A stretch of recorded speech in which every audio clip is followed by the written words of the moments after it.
da minha tela. Tá funcionando tudo certinho, gente? Sim. Então tá tudo certo, Jennifer. Tudo bem com vocês, né? Trazer um minutinho, vocês me desculpem. Mas vamos lá. Vocês lembram a nossa aula? A gente teve 2 aulas em um dia, estão lembrados? Depois a gente teve um feriado. E depois do feriado tivemos 2 aulas de química, né? Que aí eu troquei com o Thiago para ficar certo. Estão lembrados? Vocês já esqueceram de tanto tempo que tem.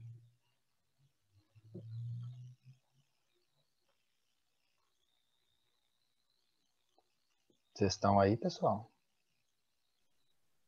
Yes. Então foi isso, né? E aí na última aula nós tratamos sobre a formação do território brasileiro. Falamos de alguns mitos, né? Alguns entendimentos que a gente precisava superar, né? Sobre a noção aí do território constituído, né? E a partir da política tentamos trazer a sociedade como um ator aí da produção do nosso país, né?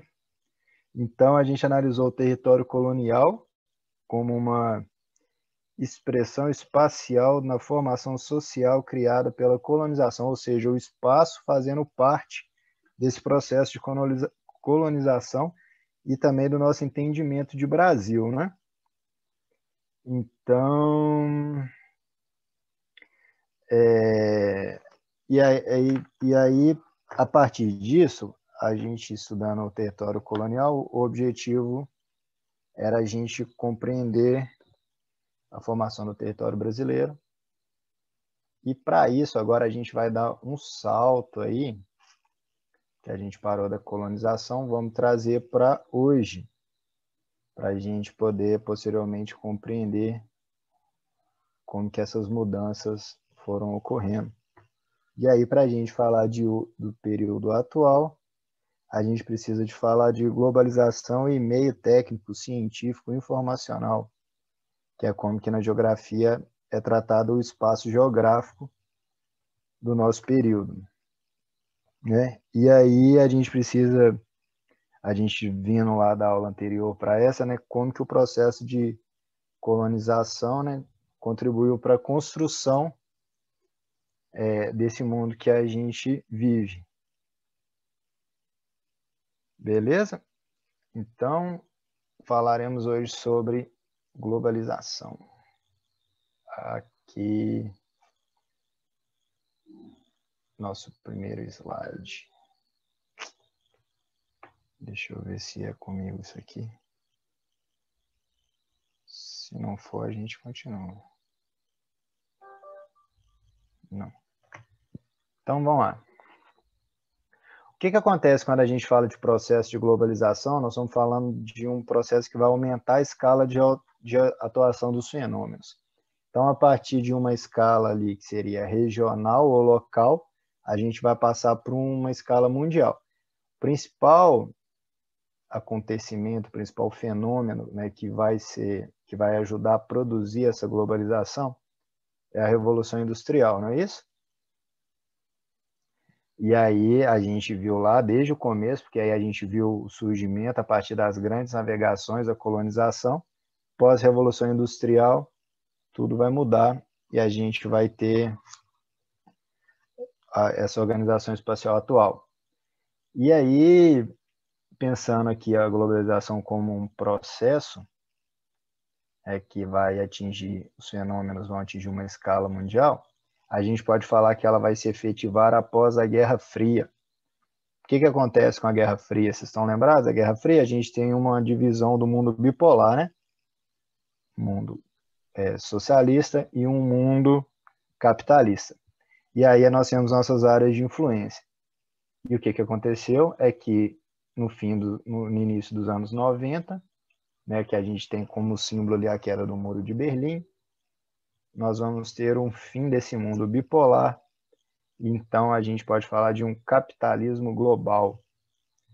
E aí, essa nova ordem mundial, a gente chama isso de mundo multipolar. Beleza? Então, pensando aí na geopolítica, a gente tinha anteriormente esses espaços de influência, blocos militares, e aí a gente passa a ter o quê? Blocos de influência econômica. É tranquilo para todo mundo essa passagem aí, não é? Então agora a gente tem menos intervenção militar e mais influência econômica. E aí, a partir disso, a gente tem o quê? A ascensão de economias emergentes, ou seja, esse mundo globalizado, essas economias emergentes, elas vão ter uma influência sobre os espaços regionais. Já ouviram falar de BRICS, né? Rússia, China, Brasil, Índia, África do Sul. Então a gente tem essas economias emergentes, suas áreas de influência, né, em uma nova face aí da globalização. Hoje a gente tem o papel da China, né, que é muito importante. E aí seria isso que a gente falaria de uma nova face da globalização. E dentro disso a gente vive em constantes crises, né, que a gente pode falar de crises sistêmicas, tanto financeira, como crise social, quanto crise ambiental ou política. Tranquilo até aqui?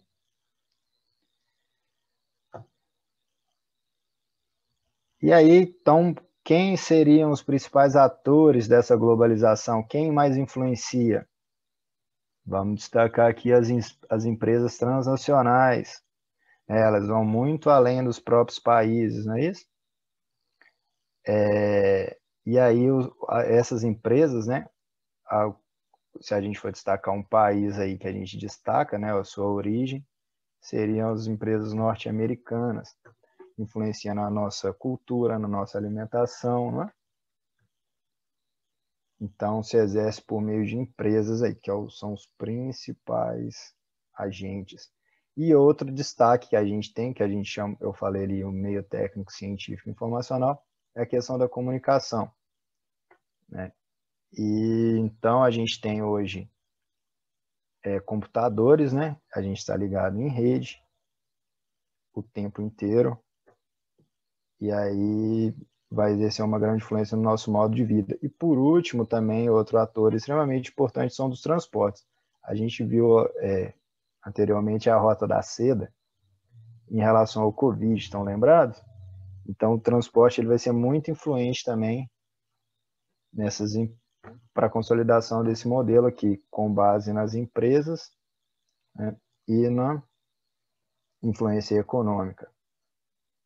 Então, dentro desse mundo aí que a gente diz globalizado, nós temos diversas contradições. Ou seja, não parte que seria um mundo igualitário, né, processos hegemônicos, mas ao mesmo tempo a gente consegue perceber o que? O aumento da desigualdade, uma contradição. Aumento da concorrência, falta de cooperação, os países desprotegidos e até os países excluídos. Ou seja, essa globalização, essa ideia de que o mundo inteiro vai estar conectado, elas não se concretizaram, né, pessoal?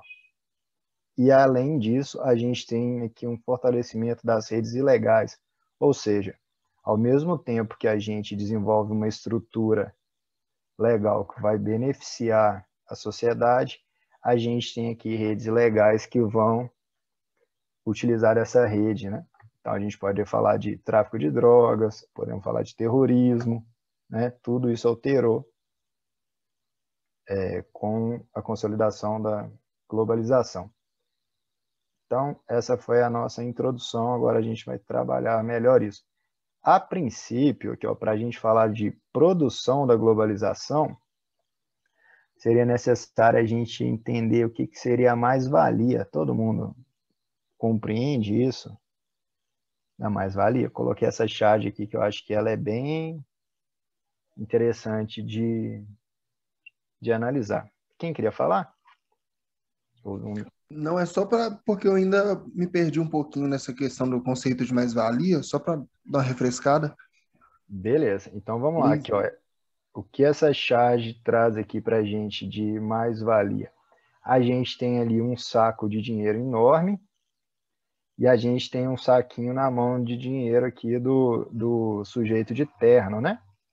Esse sujeito de terno aí está representando o patrão e o sujeito de macacão ali, os trabalhadores.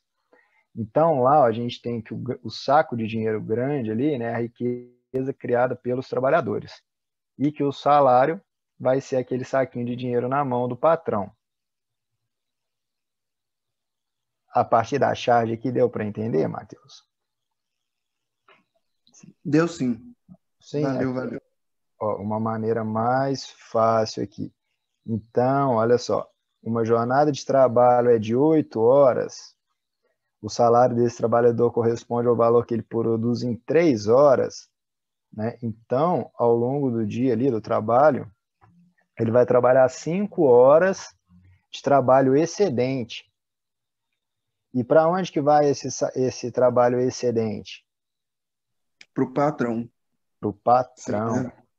Muito fácil compreender isso, né? Eu acho que aqui a maioria trabalha, não é? Você vê ali, você trabalha num restaurante, por exemplo, se for por quilo, você vai ver que às vezes o preço do quilo é mais do que o seu dia de trabalho. Então, a partir do momento que vendeu ali 1 quilo de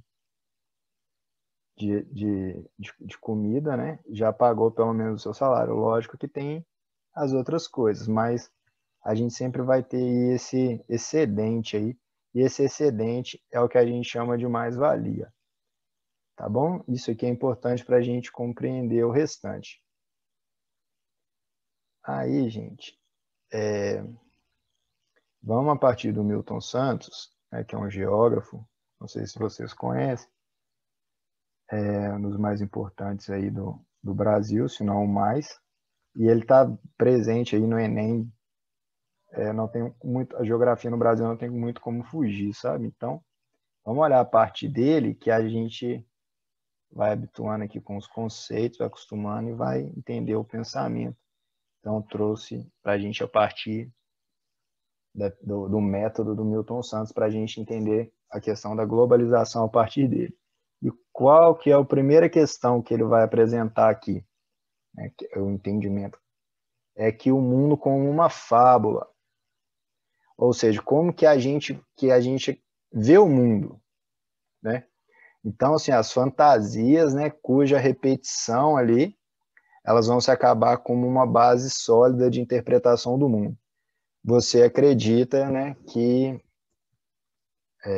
a partir do como o mundo se mostra, que você é capaz de virar um milionário, por exemplo, né? Que a partir do trabalho a gente vai enriquecer. É o que, de certa forma, é uma fantasia que a gente cria, porque a gente vai ser trabalhador mesmo. Então,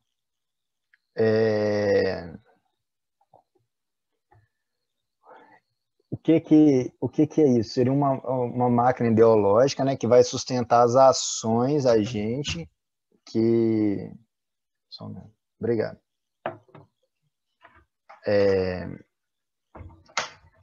Alimento mutuamente... Aqui, ó. Então vai ser o quê? Uma máquina ideológica que sustenta as ações preponderantes da atualidade e é feita de peças que alimentam mutuamente e põem em movimento os elementos essenciais à continuidade do sistema. Ou seja, a gente precisa acreditar nesse mundo global para que ele continue existindo.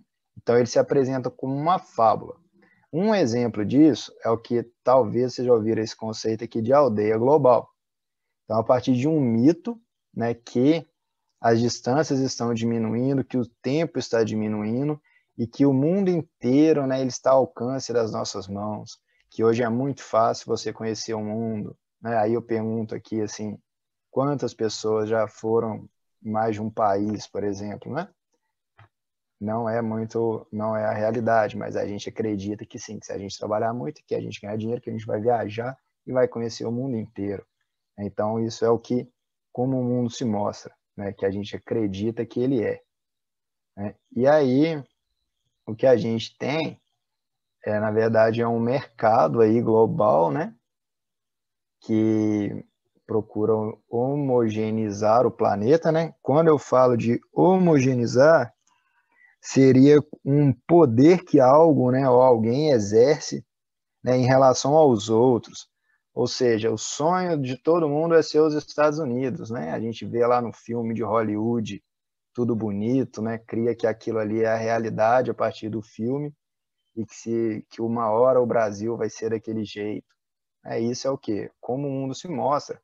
Propaganda, né? Então, isso, as diferenças locais, elas vão se aprofundando. A gente vê aí, cada dia o pobre mais pobre, né? O rico mais rico. Na pandemia está extremamente didático aí para a gente entender o mundo, porque os mais ricos estão ficando mais ricos, a gente tem mais brasileiros entrando na lista dos milionários lá das revistas norte-americanas, né? Times e tal, Forbes, não é isso? E aí, enquanto isso, né, a gente tem o quê? Um culto ao consumo. A gente é visto como um consumidor, né? E menos como um cidadão. E outra questão é que a gente fala de a morte do Estado, né? Então, que aí, como se o Estado hoje ele tivesse mais influência, né? O neoliberalismo, a gente está diminuindo o poder do Estado, a gente acredita, e aumentando, né? Dando mais liberdade ao mercado.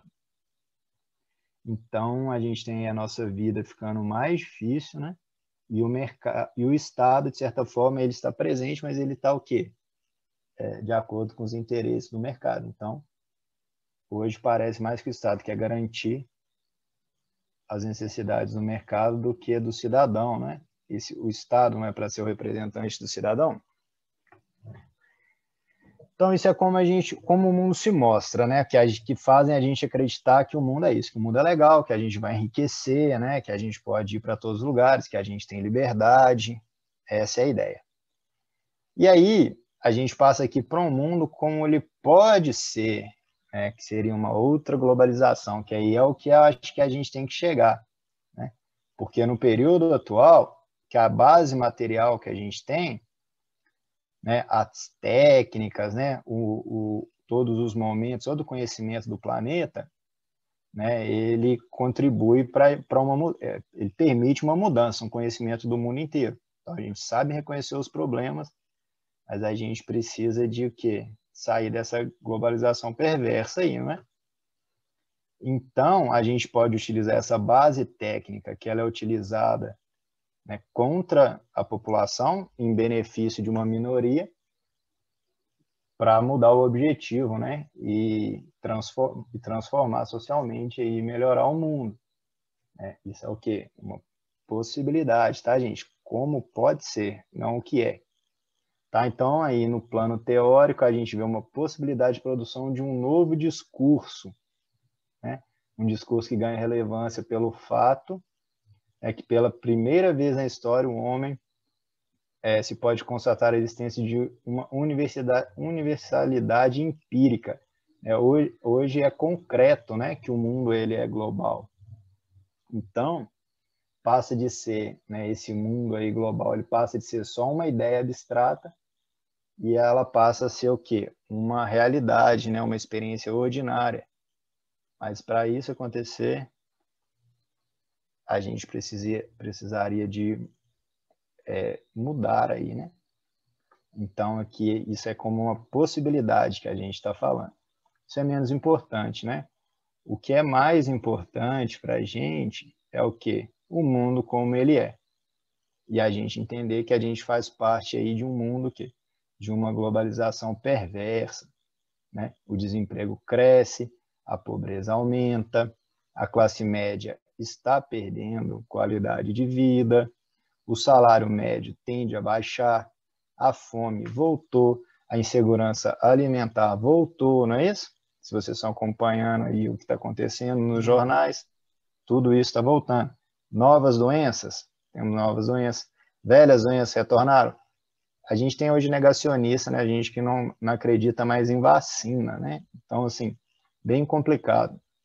Então, é o mundo como ele é. Então, aí essa perversidade sistêmica, ela está na raiz da evolução negativa da humanidade.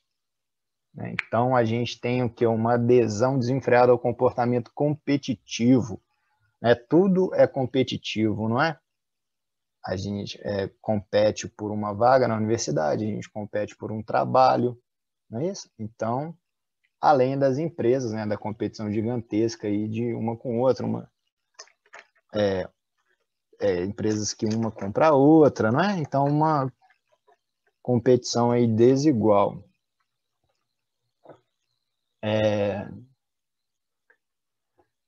Então, a gente pode entender o que? A globalização, né, como um processo de internacionalização do mundo capitalista. Não foi lá que a gente viu? Ó, depois do mundo bipolar, a gente vai ter o quê? Né? O capitalismo aí como único, né? Tendendo a alcançar todos os lugares do planeta. Para a gente entender, a gente precisa de entender, aqui ó, para a gente trazer para a geografia essa análise, a gente precisa de entender o estado das técnicas. As técnicas são oferecidas como um sistema, ou seja, elas combinam, né, através do trabalho, das formas de escolhas dos momentos e dos lugares de seu uso. É isso que vai fazer a história. Técnica, a gente entenda como um modo de fazer. A agricultura, antigamente, ela tinha uma forma técnica, não é? E aí a gente pode falar das famílias técnicas, né? E hoje a gente já tem a técnica nossa já é científica, né? Mecanizada. Então a agricultura ela toda transforma. Seria nesse sentido. E se é a partir da técnica que a gente produz, né, a técnica está relacionada ao trabalho, vai ser ela que vai construir a história. Então a gente consegue, a partir do modo de fazer, a gente perceber, né, o que é novo, o que é velho, por exemplo. E aí, para a gente entender essa globalização atual, a gente precisava, então, entender essa noção de unicidade da técnica, ou seja, temos a tendência a querer universalizar um modo de se fazer, um modo de se produzir para todo mundo. A gente também tem uma noção de que tudo acontece ao mesmo tempo, que a gente pode chamar de convergência dos momentos, e o entendimento do mundo, né? Cognoscibilidade seria isso, né? Como conhecemos o mundo. Né? E, por último, a essência de um motor único da história, né? Um modo de produzir. E aí, esse motor único aqui, ele é representado pela mais-valia. A gente produz pensando no quê? No lucro, não é isso? O objetivo é lucrar, a gente está num modo capitalista. Então, a gente tem mais essa questão.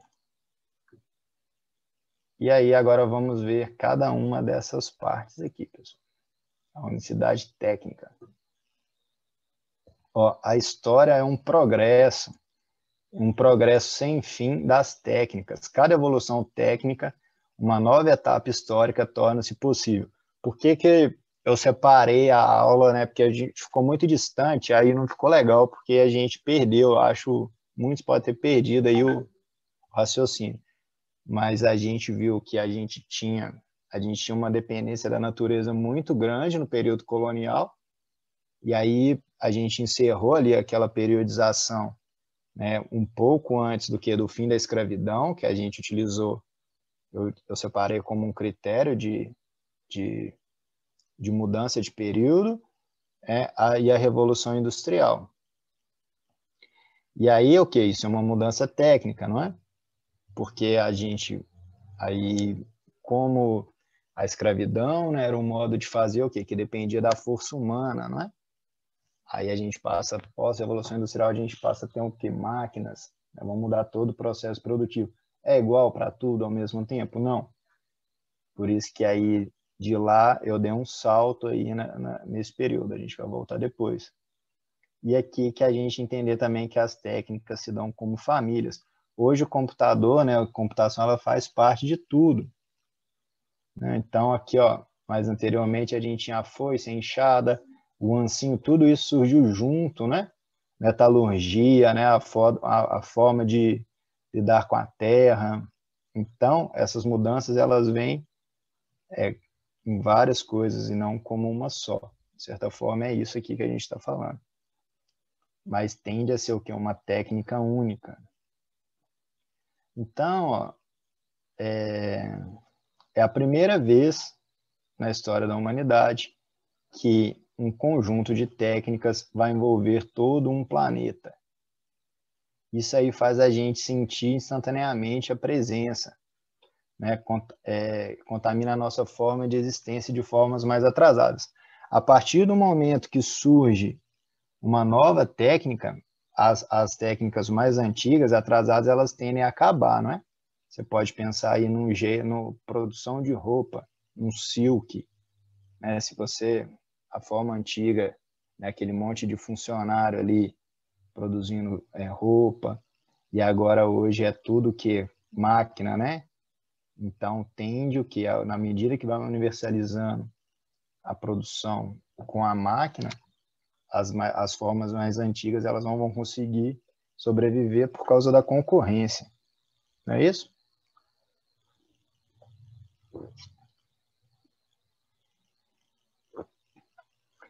E aí, a partir dessa técnica única aí, né, do qual o computador é uma peça central, vai surgir a possibilidade também o quê? De um mercado mundial, né, uma finança universal, que ela vai ser o quê? Responsável pela imposição de uma mais-valia mundial, né?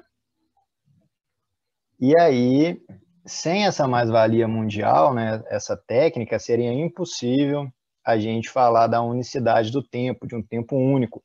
A gente precisa de um horário, saber o que está sendo produzido, tudo está sincronizado, né? A gente sabe tudo que está acontecendo no mundo inteiro ao mesmo tempo. Se aqui no Brasil acontece algum fenômeno, né, influenciando a bolsa no mesmo dia, não é? Então a gente não tem Sim. mais aquela demora, né, gradual para as coisas atingirem. É momentâneo, tá? Isso aqui tem a ver com a mais-valia e com essa técnica, né? Para a gente ter esse tempo único, a gente precisou de ter aqui uma técnica que tenta se universalizar. O que leva a gente à convergência dos momentos. Então, ó, se a hora é a mesma, né, os momentos vividos também vão ser. Tem uma confluência dos momentos como resposta àquilo, né, que de ponto de vista da física chama de tempo real. Então seria o que? Interdependência, né? A solidariedade do acontecer. Está tudo acontecendo, né, ao mesmo tempo. Né? E essa mudança na história que a gente torna-se o que? Capazes, né? Seja de for de ter conhecimento do acontecer do outro. Nunca antes houve a possibilidade oferecida pela técnica, né? A nossa geração de ter em mãos o conhecimento instantâneo do conhecer do outro. A gente sabe muito rápido o que está acontecendo em outro lugar. Isso era impossível. No período de colonização do Brasil, a gente destacou. Né? Eu tentei frisar isso, que a gente, como colônia de Portugal, o tempo, né, para uma ordem real chegar aqui, para a gente tomar uma decisão, ele era demorado. Não, se tivesse um problema aqui, uma revolta, uma rebelião, se você precisasse de avisar ao rei, que seria o responsável, demoraria muito tempo. Né? Hoje, no mesmo momento acontece. Então, se por acaso tiver uma rebelião, alguma coisa, né, que haja necessidade de avisar para outro lugar, rapidinho isso acontece, né? Essa mensagem ela chega, então você tem uma reação muito mais rápida. Não é isso? Hoje parece que tudo que a gente faz o mundo inteiro está vendo o tempo inteiro. Eles conseguem saber até antes, né? Até antes, né? Na própria organização. Sim. Com o celular, então, a gente é possível acompanhar, né, o que está sendo planejado ainda, né, e agir antes. Né? Some gente aí a rodo, né, que não vai. A gente na mídia não tem, mas o pessoal que faz movimento aí contra essa ordem hegemônica, né, que vai expor aí os problemas locais, né, ativistas, não é isso? Ativista indígena, por exemplo, some, né? Essas pessoas somem tipo assim, a gente está no momento que a gente é controlado mesmo. Então, é o saber do outro aí ao mesmo instante, né? Então, isso é nosso, do nosso tempo. Isso não existia antes, né? Então, estamos tentando trazer para agora, né? Isso aqui, o mundo como ele é, ou seja, estamos tentando compreender aí essa globalização e por que que a nossa vida está desse jeito. Aí, então, quem comanda essa história aí, né? Quem são os grandes atores, né, desse tempo real, né? Os autores desse discurso ideológico, né, que são os mesmos dos atores desse tempo real, né?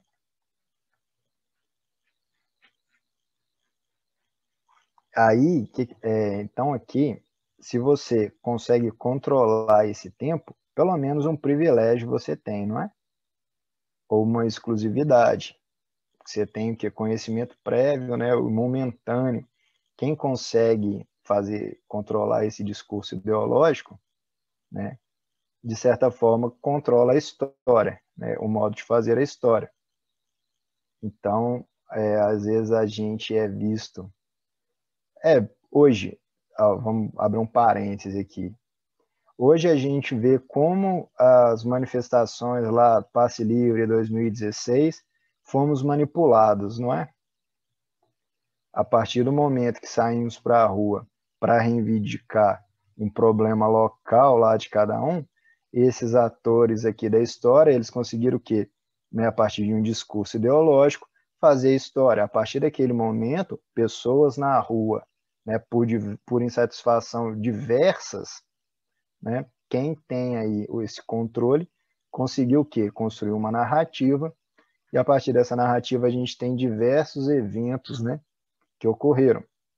Aí a gente pode pegar aí impeachment de presidente, a gente pode pegar reformas, né, neoliberais, reforma trabalhista, previdência, e a gente está vivendo Eleição. bolsonarismo, né? Aí o tempo passa um pouco, a gente consegue perceber. No momento é muito difícil, né? Quando a gente está dentro, é difícil de analisar, né? A partir do momento que o tempo passa um pouco, a gente consegue ver com uma certa distância, a gente compreende que tem aí, né, quem consegue construir esse discurso ideológico, que aí seria o que? A fábula, né? Faz a gente acreditar que a gente é um agente transformador. A gente foi para a rua achando que a gente poderia mudar alguma coisa, mas no fundo, hoje que a gente olha, isso estava acontecendo. Aí você pega o contexto, você olha além do Brasil, aconteceu em outros países da América Latina, e era um modelo de golpe, né? E aí, como a gente disse, quebrou as principais empresas brasileiras, as empreiteiras, e não tem o quê? Movimento militar, né? Lá no começo a gente falou que isso é o quê? É um interesse de mercado. Esse, fechando aí o parênteses, a gente fala do motor único.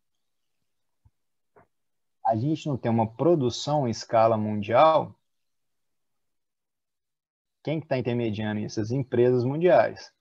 Elas competem entre si, né? Ou seja, com a Lava Jato ali, ficou claro que tinha um interesse de empresas estrangeiras e que a forma de dar um golpe, né? Foi um golpe. Esse não era só político brasileiro, era um interesse externo.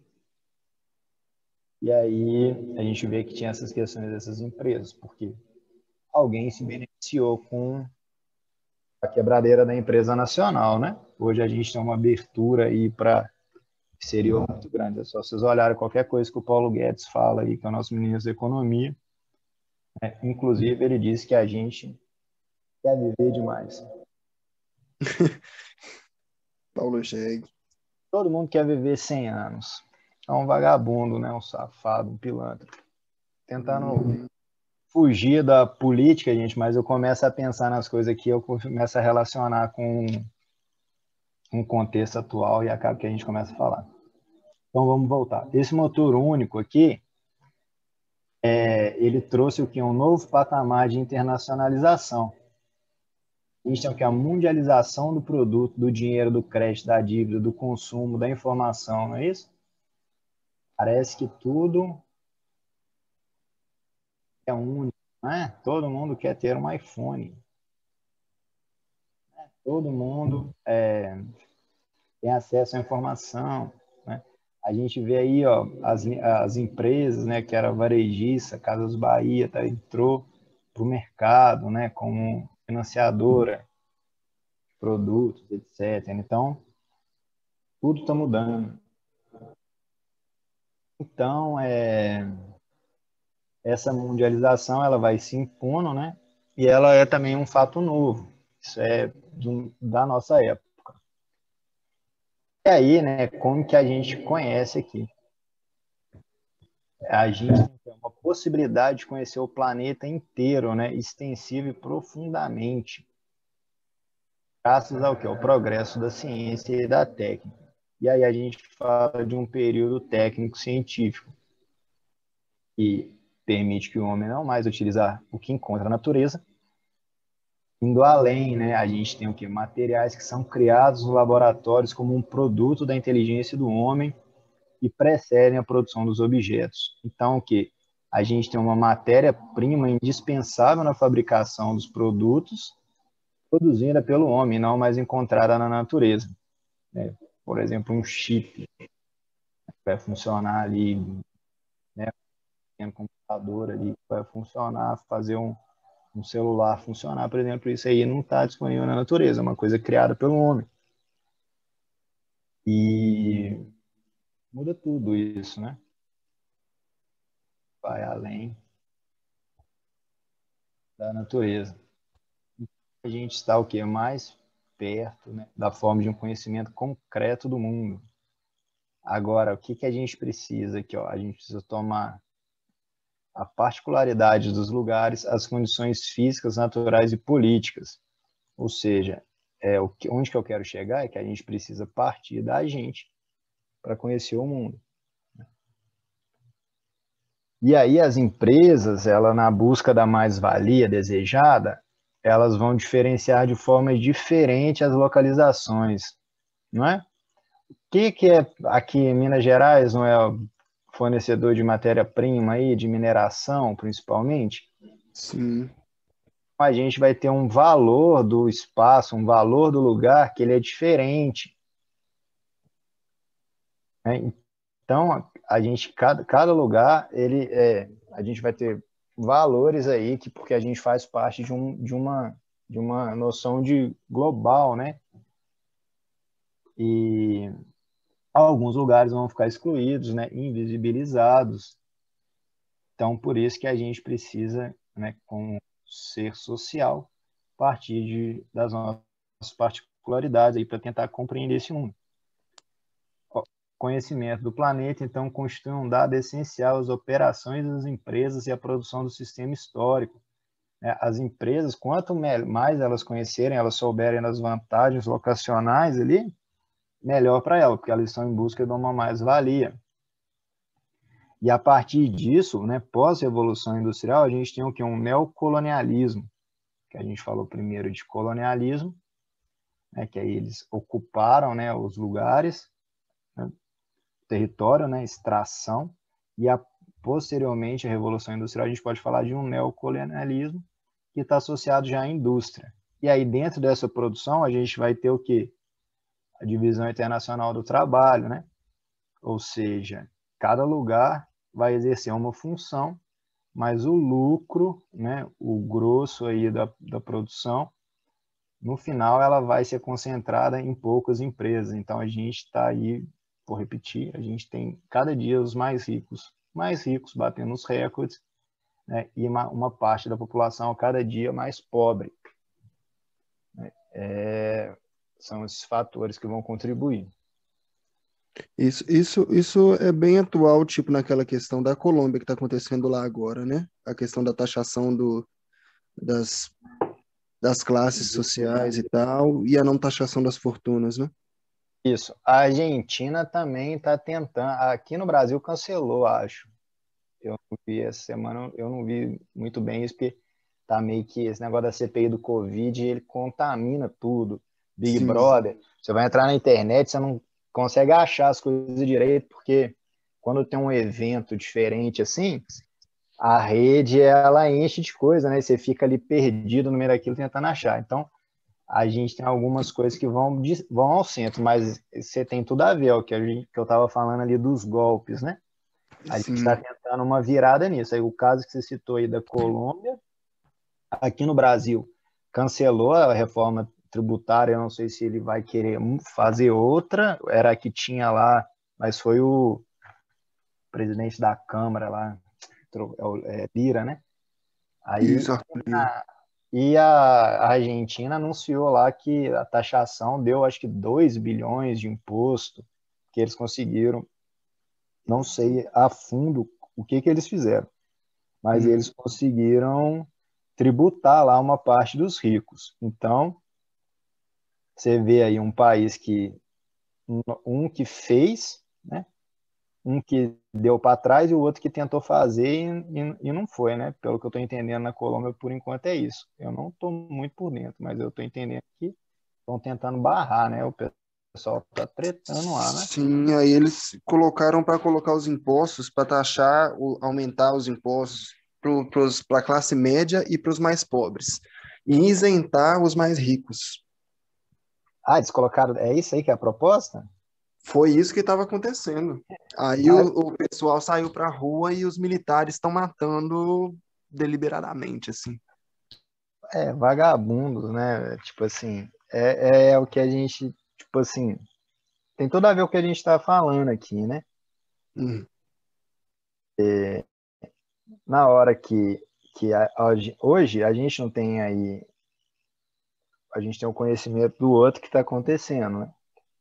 Então, você vê uma reação ruim, né? Isso aí serve de exemplo. Você viu de exemplo um tempo atrás com o Chile lá contra o neoliberalismo, contra a previdência privada, um monte de suicídio de idoso altíssimo, vocês lembram?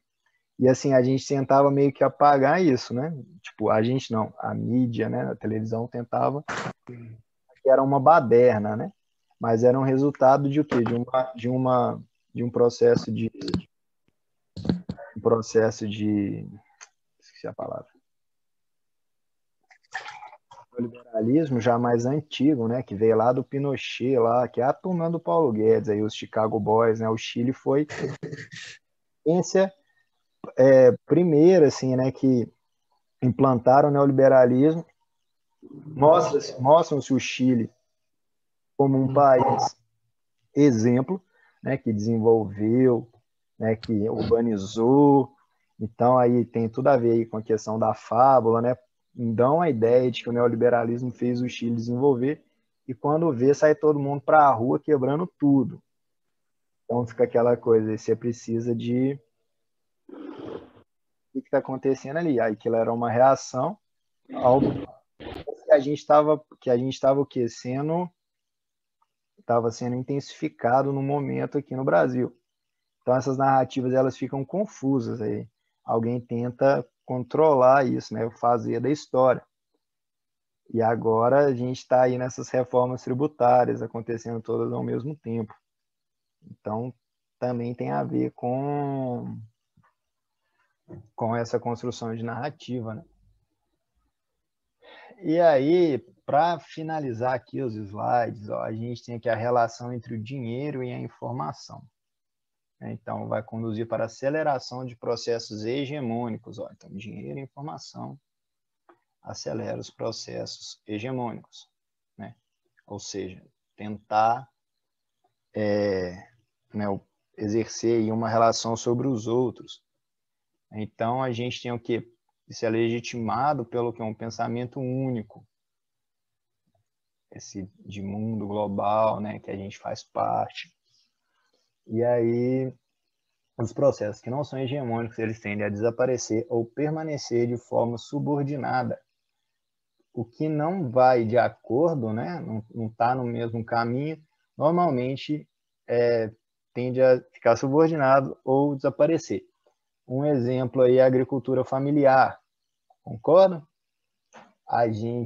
Se você não procurar saber o que é agricultura familiar, você vai parecer que o agronegócio é o que produz tudo. O agronegócio é legal, que ele é pop, né? Pegaram a referência aí, né? Rede Globo, mostrando aí que o agronegócio é legal, mas aí na hora que a gente vai ver o que realmente produz o alimento, né, que vem para a nossa mesa aí, é a agricultura familiar. Quem é o maior produtor de arroz orgânico no Brasil hoje? É o MST. Você não vê propaganda disso o dia inteiro. Ou então que o processo que ele não é hegemônico, que ele não caminha, né? Que não quer utilizar do agrotóxico, não quer ser mecanizado, não é? Que quer ser a própria terra para a família produzir, né? Que vai da moda antiga e que dá um ótimo resultado, ele vai ficar escondido. Então, isso, né, essa atividade hegemônica, ela cria um mal-estar na gente. Porque são o quê? São atores privados que ignoram o interesse social. As empresas da agricultura aí, do agronegócio, elas não querem saber, né, o que é o interesse privado dele que eles tentam expandir para o mundo inteiro, não é isso? Não consideram o nosso interesse, eles não querem saber se a gente quer uma alimentação orgânica, eles querem que a gente compre, né, a gente como consumistas. Então, gente, isso aqui, esse tanto que eu falei na cabeça de vocês, foi para tentar dar esse salto, a gente ver, então, o início da globalização, que a gente viu pelo processo de colonização das grandes navegações, a gente saltou para o mundo como ele é hoje. E aí apresentamos, né, todos os problemas, né, o que seriam os problemas, né, o mundo como ele é, e tentamos aqui, quero destacar que a gente tem que buscar isso aqui, né, o mundo como ele pode ser. E para isso a gente tem que partir de nós. Então é importante a gente ter tanto uma identidade nossa, quanto uma noção social, né? Quem a gente é, né? Quem a gente quer ser no mundo e o lugar que a gente vem. Então, a gente valorizar aí a nossa construção, né, como pessoa e também o lugar que a gente vive. Que a gente tem que, é a partir disso que a gente vai saber quem realmente a gente é e o que a gente quer de melhor, o que é bom para a gente. E aí eu acho que durante esse ano aí no cursinho a gente vai conseguir, com todas as aulas que vocês têm, tudo que acontece, vocês vão se identificar muito melhor com vocês mesmos e a gente tem que passar a gostar mais da gente. O objetivo é esse aqui de hoje. Tudo bem? Então, a gente olhar para o mundo e tentar se reconhecer nesse mundo e qual é o nosso papel e como ele pode ser melhor para a gente. Né? Porque se a gente ficar olhando, né, para a fábula, a gente vai ter uma insatisfação muito grande. Essa era a ideia da aula de hoje, tá bom? Ajudar a compreender aí a globalização. Alguém quer comentar, quer fazer alguma pergunta, teve uma parte que não entendeu, utilizei palavras difíceis. Se quiser perguntar alguma coisa, dá tempo.